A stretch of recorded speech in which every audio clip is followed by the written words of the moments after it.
Part III of The Strange Case of Dr. Jekyll and Mr. Hyde. The Last Night.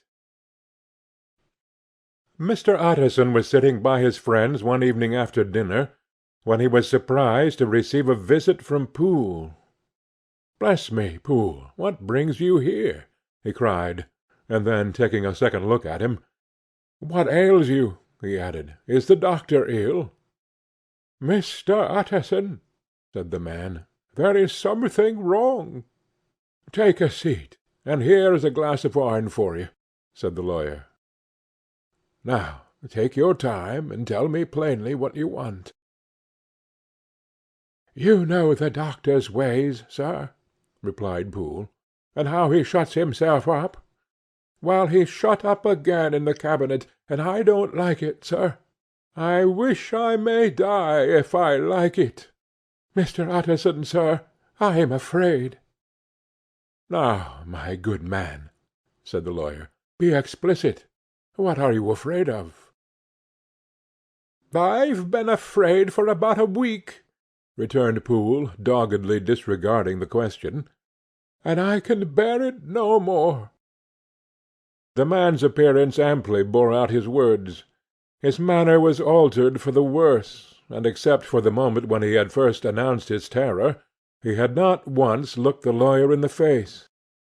Even now he sat with the glass of wine untasted on his knee, and his eyes directed to a corner of the floor. "I can bear it no more," he repeated. "Come," said the lawyer, "I see you have some good reason, Poole. I see there is something seriously amiss. Try to tell me what it is." "I think there's been foul play," said Poole, hoarsely. "Foul play!" cried the lawyer, a good deal frightened, and rather inclined to be irritated in consequence. "What foul play? What does this man mean?" "I daren't say, sir," was the answer. "But will you come along with me and see for yourself?" Mr. Utterson's only answer was to rise and get his hat and greatcoat. But he observed with wonder the greatness of the relief that appeared upon the butler's face, and perhaps with no less, that the wine was still untasted when he set it down to follow. It was a wild, cold, seasonable night of March, with a pale moon lying on her back as though the wind had tilted her, and flying wrack of the most diaphanous and lawny texture. The wind made talking difficult, and flecked the blood into the face. It seemed to have swept the streets unusually bare of passengers, besides, for Mr. Utterson thought he had never seen that part of London so deserted. He could have wished it otherwise. Never in his life had he been conscious of so sharp a wish to see and touch his fellow-creatures, for, struggle as he might, there was borne in upon his mind a crushing anticipation of calamity. The square, when they got there, was full of wind and dust, and the thin trees in the garden were lashing themselves along the railing. Poole, who had kept all the way a pace or two ahead, now pulled up in the middle of the pavement, and, in spite of the biting weather, took off his hat and mopped his brow with a red pocket-handkerchief. But for all the hurry of his coming, these were not the dews of exertion that he wiped away, but the moisture of some strangling anguish, for his face was white, and his voice, when he spoke, harsh and broken. "Well, sir," he said, "here we are, and God grant there be nothing wrong." "Amen, Poole," said the lawyer. Thereupon the servant knocked in a very guarded manner. The door was opened on the chain, and a voice asked from within, "Is that you, Poole?" "It's all right," said Poole. "Open the door." The hall, when they entered it, was brightly lighted up, the fire was built high, and about the hearth the whole of the servants, men and women, stood huddled together like a flock of sheep. At the sight of Mr. Utterson, the housemaid broke into hysterical whimpering, and the cook, crying out, "Oh, bless God, it's Mr. Utterson!" ran forward as if to take him in her arms. "What? What? Are you all here?" said the lawyer, peevishly. "Very irregular, very unseemly. Your master would be far from pleased." "They're all afraid," said Poole. Black silence followed, no one protesting. Only the maid lifted her voice, and now wept loudly. "Hold your tongue," Poole said to her, with a ferocity of accent that testified to his own jangled nerves; and indeed, when the girl had so suddenly raised the note of her lamentation, they had all started and turned towards the inner door with faces of dreadful expectation. "And now," continued the butler, addressing the knife-boy, "reach me a candle, and we'll get this through hands at once." And then he begged Mr. Utterson to follow him, and led the way to the back garden. "Now, sir," said he, "you come as gently as you can. I want you to hear, and I don't want you to be heard. And see here, sir, if by any chance he was to ask you in, don't go." Mr. Utterson's nerves, at this unlooked-for termination, gave a jerk that nearly threw him from his balance; but he recollected his courage, and followed the butler into the laboratory building through the surgical theatre, with its lumber of crates and bottles, to the foot of the stair. Here Poole motioned him to stand on one side and listen, while he himself, setting down the candle, and making a great and obvious call on his resolution, mounted the steps, and knocked with a somewhat uncertain hand on the red baize of the cabinet door. "Mr. Utterson, sir, asking to see you," he called, and even as he did so, once more violently signed to the lawyer to give ear. A voice answered from within. "Tell him I cannot see any one," it said complainingly. "Thank you, sir," said Poole, with a note of something like triumph in his voice, and taking up his candle, he led Mr. Utterson back across the yard and into the great kitchen, where the fire was out and the beetles were leaping on the floor. "Sir," he said, looking Mr. Utterson in the eyes, "was that my master's voice?" "It seems much changed," replied the lawyer, very pale, but giving look for look. "Changed? Well, yes, I think so," said the butler. "Have I been 20 years in this man's house to be deceived about his voice?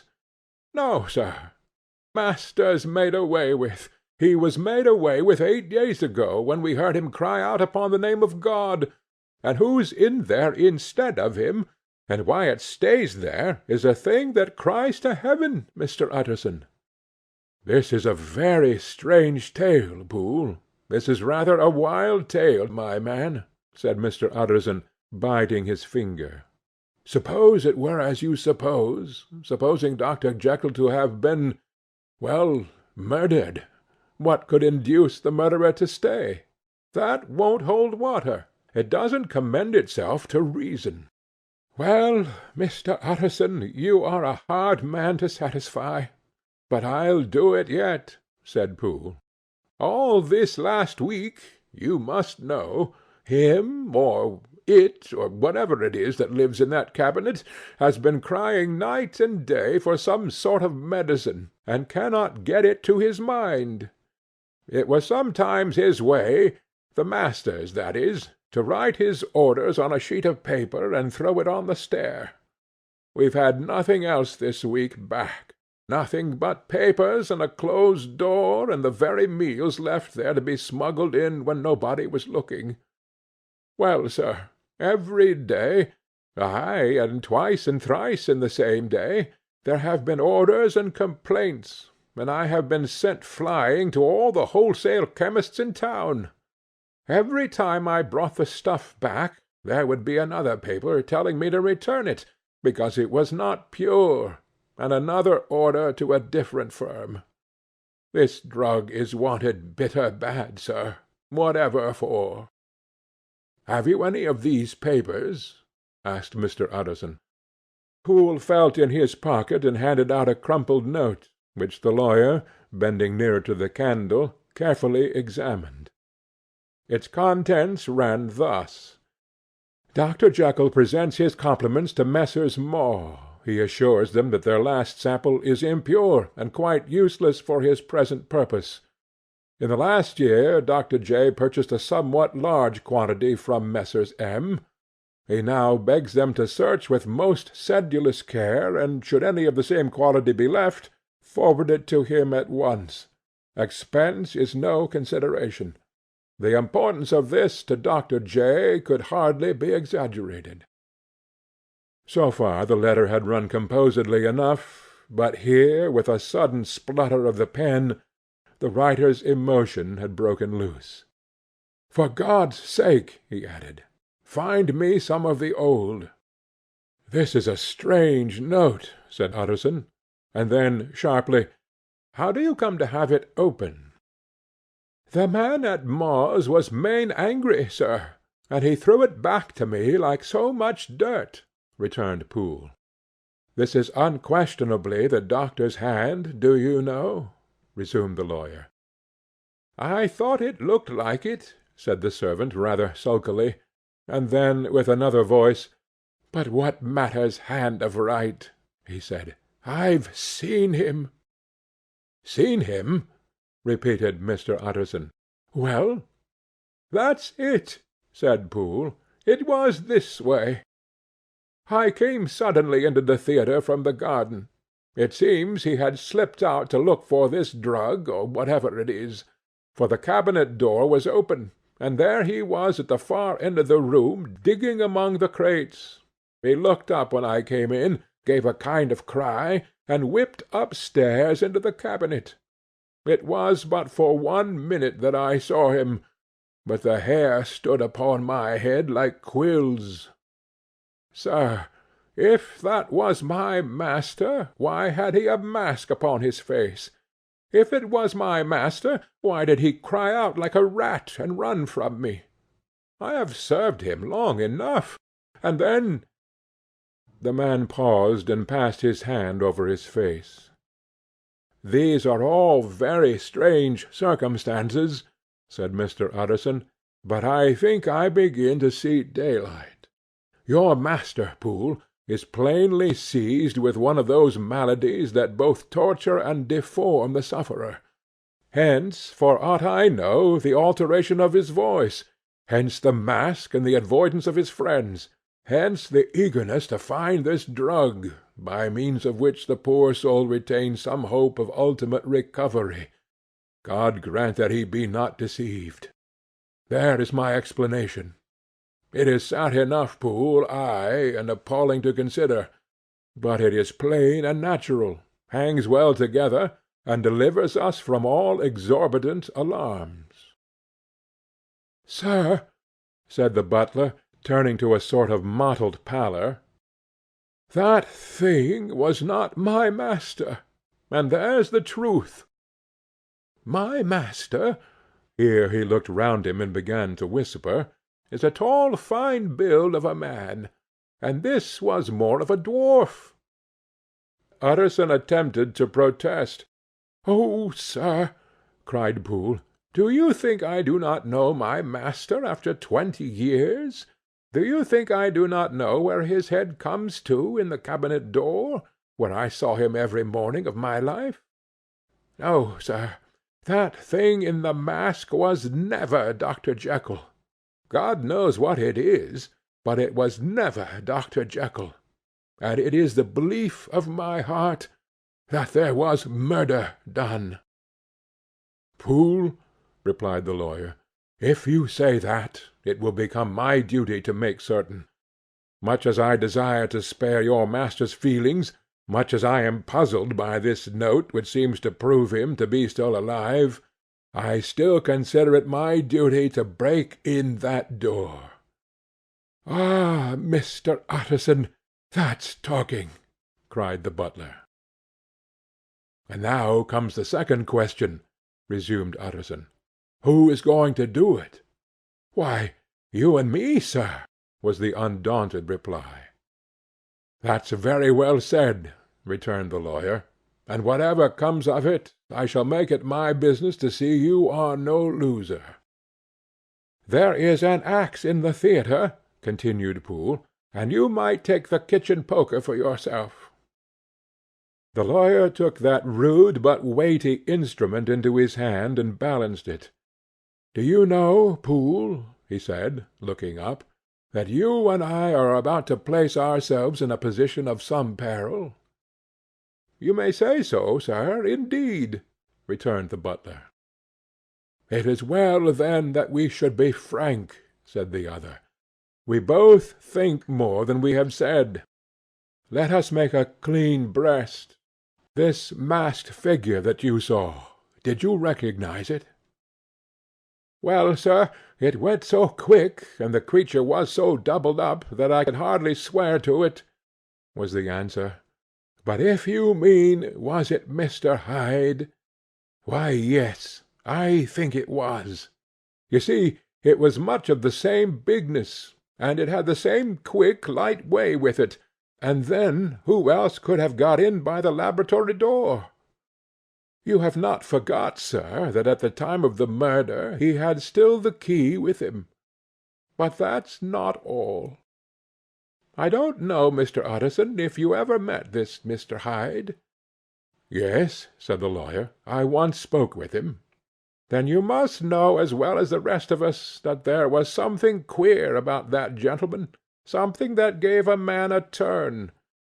I don't know rightly how to say it, sir, beyond this, that you felt in your marrow kind of cold and thin." "I own I felt something of what you describe," said Mr. Utterson. "Quite so, sir," returned Poole. "Well, when that masked thing, like a monkey, jumped from among the chemicals and whipped into the cabinet, it went down my spine like ice. Oh, I know it's not evidence, Mr. Utterson. I'm book-learned enough for that. But a man has his feelings, and I give you my Bible word it was Mr. Hyde." "Ay, ay," said the lawyer. "My fears incline to the same point. Evil, I fear, founded evil, was sure to come of that connection. Truly I believe you. I believe poor Harry is killed, and I believe his murderer, for what purpose God alone can tell, is still lurking in his victim's room. Well, let our name be Vengeance. Call Bradshaw." The footman came at the summons, very white and nervous. "Put yourself together, Bradshaw," said the lawyer. "This suspense, I know, is telling upon all of you, but it is now our intention to make an end of it. Poole here and I are going to force our way into the cabinet. If all is well, my soldiers are broad enough to bear the blame. Meanwhile, lest anything should really be amiss, or any malefactor seek to escape by the back, you and the boy must go round the corner with a pair of good sticks, and take your post at the laboratory door. We give you 10 minutes to get to your stations." As Bradshaw left, the lawyer looked at his watch. "And now, Poole, let us get to ours," he said, and taking the poker under his arm led the way into the yard. The scud had banked over the moon, and it was now quite dark. The wind, which only broke in puffs and draughts into that deep well of building, tossed the light of the candle to and fro about their steps until they came into the shelter of the theatre, where they sat down silently to wait. London hummed solemnly all around, but nearer at hand the stillness was only broken by the sounds of a footfall moving to and fro along the cabinet floor. "So it will walk all day, sir," whispered Poole. "Ay, and the better part of the night. Only when a new sample comes from the chemist there's a bit of a break. Ah, it's an ill conscience that's such an enemy to rest. Oh, sir, there's blood foully shed in every step of it. But hark again a little closer. Put your heart in your ears, Mr. Utterson, and tell me, Is that the doctor's foot?" The steps fell lightly and oddly, with a certain swing, for they all went so slowly. It was different indeed from the heavy creaking tread of Henry Jekyll. Utterson sighed. "Is there never anything else?" he asked. Poole nodded. "Once," he said, "once I heard it weeping." "Weeping? How that?" said the lawyer, conscious of a sudden chill of horror. "Weeping like a woman, or a lost soul," said the butler. "I came away with that upon my heart, that I could have wept too." But now the 10 minutes drew to an end. Poole disinterred the axe from under a stack of packing straw. The candle was set upon the nearest table to light them to the attack, and they drew near with bated breath to where that patient foot was still going up and down in the quiet of the night. "Jekyll," cried Utterson with a loud voice, "I demand to see you." He paused a moment, but there came no reply. "I give you fair warning. Our suspicions are aroused, and I must and shall see you," he resumed. "If not by fair means, then by foul. If not by your consent, then by brute force." "Utterson," said the voice, "for God's sake, have mercy." "Ah, that's not Jekyll's voice, it's Hyde's!" cried Utterson. "Down with the door, Poole." Poole swung the axe over his shoulder. The blow shook the building, and the red baize door leaped against the lock and hinges. A dismal screech, as of mere animal terror, rang from the cabinet. Up went the axe again, and again the panels crashed and the frame bounded. 4 times the blow fell, but the wood was tough and the fittings were of excellent workmanship, and it was not until the 5th that the lock burst and the wreck of the door fell inwards on the carpet. The besiegers, appalled by their own riot and the stillness that had succeeded, stood back a little and peered in. There lay the cabinet before their eyes in the quiet lamplight. A good fire glowing and chattering on the hearth, the kettle singing its thin strain, a drawer or two open, papers neatly set forth on the business table, and, nearer the fire, the things laid out for tea. The quietest room, you would have said, and, but for the glazed presses full of chemicals, the most commonplace that night in London. Right in the middle there lay the body of a man, sorely contorted and still twitching. They drew near on tiptoe, turned it on its back, and beheld the face of Edward Hyde. He was dressed in clothes far too large for him, clothes of the doctor's bigness.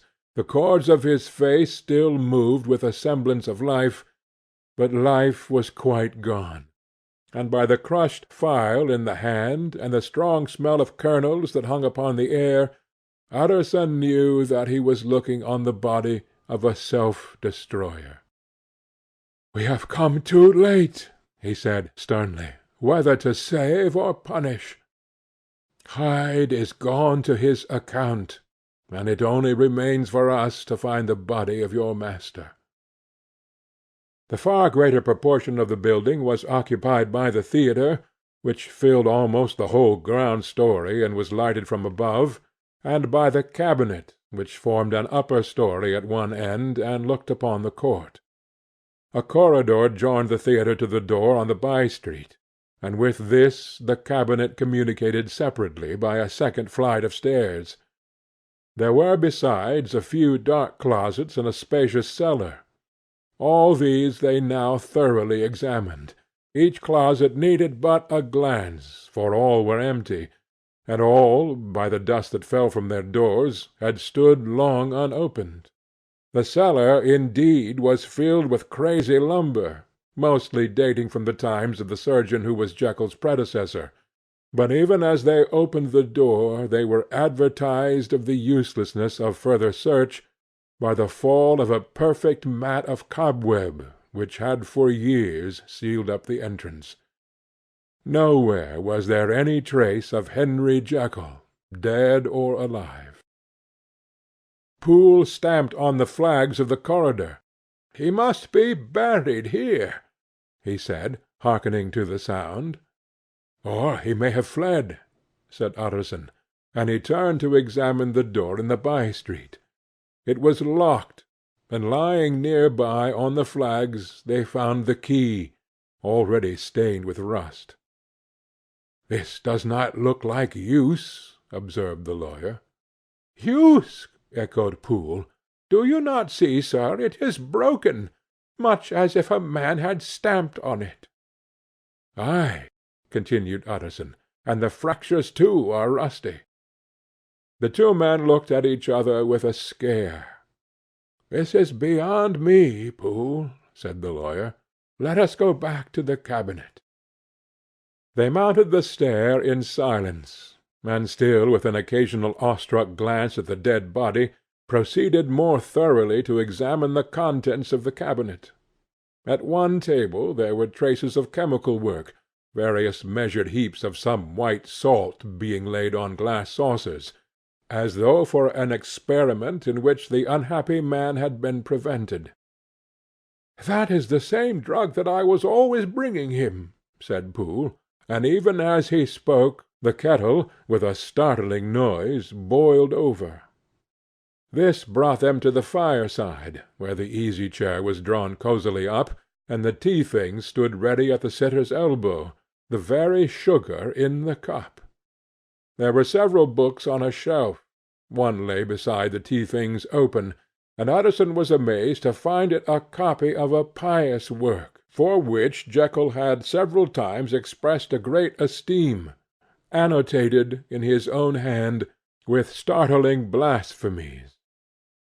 Next, in the course of their review of the chamber, the searchers came to the cheval glass, into whose depths they looked with an involuntary horror.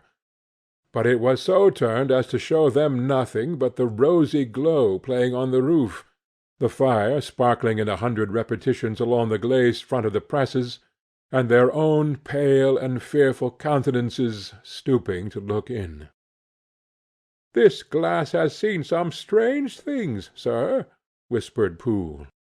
"And surely none stranger than itself," echoed the lawyer in the same tones. "For what did Jekyll—" He caught himself at the word with a start, and then, conquering the weakness, "What did Jekyll want with it?" he said. "You may say that," said Poole. Next they turned to the business table. On the desk, among the neat array of papers, a large envelope was uppermost, and bore in the doctor's hand the name of Mr. Utterson. The lawyer unsealed it, and several enclosures fell to the floor. The first was a will, drawn in the same eccentric terms as the one which he had returned 6 months before, to serve as a testament in case of death, and as a deed of gift in case of disappearance. But in place of the name of Edward Hyde, the lawyer, with indescribable amazement, read the name of Gabriel John Utterson. He looked at Poole, and then back at the paper, and last of all at the dead malefactor stretched upon the carpet. "My head goes round," he said. "He has been all these days in possession. He had no cause to like me. He must have raged to see himself displaced, and he has not destroyed this document." He caught up the next paper. It was a brief note in the doctor's hand, and dated at the top. "Oh, Poole!" the lawyer cried. "He was alive, and here this day. He cannot have been disposed of in so short a space. He must still be alive. He must have fled. And then, why fled? And how? And in that case, can we venture to declare this suicide? Oh, we must be careful. I foresee that we may yet involve your master in some dire catastrophe." "Why don't you read it, sir?" asked Poole. "Because I fear," replied the lawyer solemnly. "God grant I have no cause for it." And with that he brought the paper to his eyes, and read as follows: "My dear Utterson, when this shall fall into your hands, I shall have disappeared. Under what circumstances I have not the penetration to foresee, but my instinct and all the circumstances of my nameless situation tell me that the end is sure, and must be early. Go, then, and first read the narrative which Lanyon warned me he was to place in your hands, and if you care to hear more, turn to the confession of your unworthy and unhappy friend, Henry Jekyll." "There was a third enclosure?" asked Utterson. "Here, sir," said Poole, and gave into his hands a considerable packet, sealed in several places. The lawyer put it in his pocket. "I would say nothing of this paper. If your master has fled, or is dead, we may at least save his credit. It is now 10. I must go home and read these documents in quiet, but I shall be back before midnight, when we shall send for the police." They went out, locking the door of the theatre behind them, and Utterson, once more leaving the servants gathered about the fire in the hall, trudged back to his office to read the two narratives in which the mystery was now to be explained. End of Part 3.